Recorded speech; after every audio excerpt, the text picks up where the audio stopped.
হ্যাঁ বলেন তো, কি ঘটনা ঘটছে এই জায়গা জমি নিয়ে? আমার বাপের সম্পদ। হ্যাঁ, আমার বাপের সম্পদ, আমার বাপ আর জ্যাঠা দুইজন ভাই ছিল। আমার ভাই, আমার জ্যাঠা আর আমার বাপ সমান অংশীদার। আর এক জ্যাঠা ছিল, তার 6 আনা কাটা চলে গেছে। কি নাম ওদের? ওদের নাম মির্জান। মির্জানের বেটা আনসার, সুফিয়া, ফুলজান, কাগজ নাম আছে। এই সম্পত্তিটা জবরদখল করে 16 বছর 17 বছর থেকে ওরা জবরদখল করে খায়। আমার বাপ তো মারা গেছে, আমি 40 দিন সাল থেকে। আমার একটা ভাই ছিল, তাই মারা গেছে 30-33 বছর থেকে।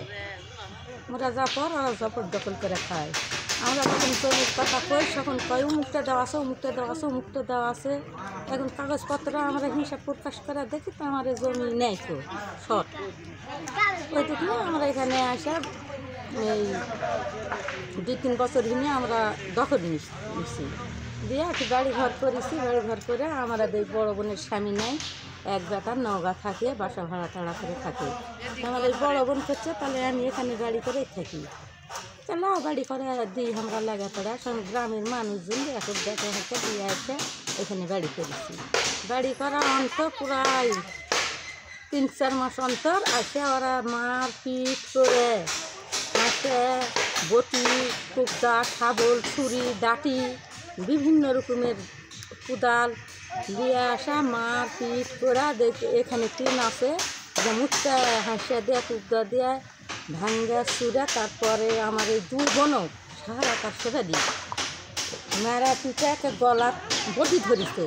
ওই বটি এই দেখেন করে ছান বেলাগে দেখেন না, বাম হাতের এই জায়গা কেটেও গেছে। আচ্ছা, ওনার বাড়ির ভিটাত নাকি আপনারা জমি দখল করে নিয়েছেন?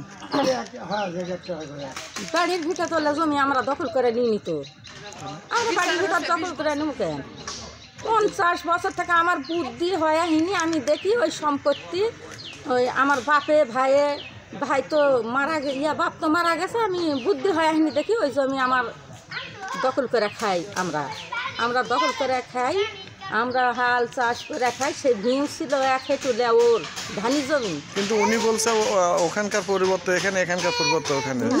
না 20 ওই জমি আসলো লেওল 1 হেঁটুর মতন লেওল ছিল। সেখানে আমি 1 লাখ টাকা মাটি খরচ করে, মানে এক কথায় কাগজ কলমে আপনারা পাবেন, তাই এখানে এখানেও পাবো, ওখানেও পাবো।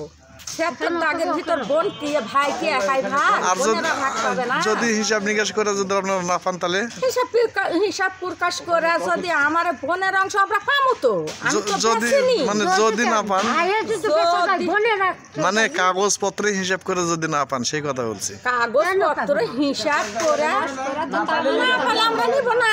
কাগজপত্র যদি না থাকে তা আমরা জমি কোটি খামচা মারা দিব। 10 জনে যদি আমার বুঝাই যে বাবা এটি তোমার বাপের সম্পত্তি নাই, তোমরা পাবে না, তাহলে আমরা নিব না।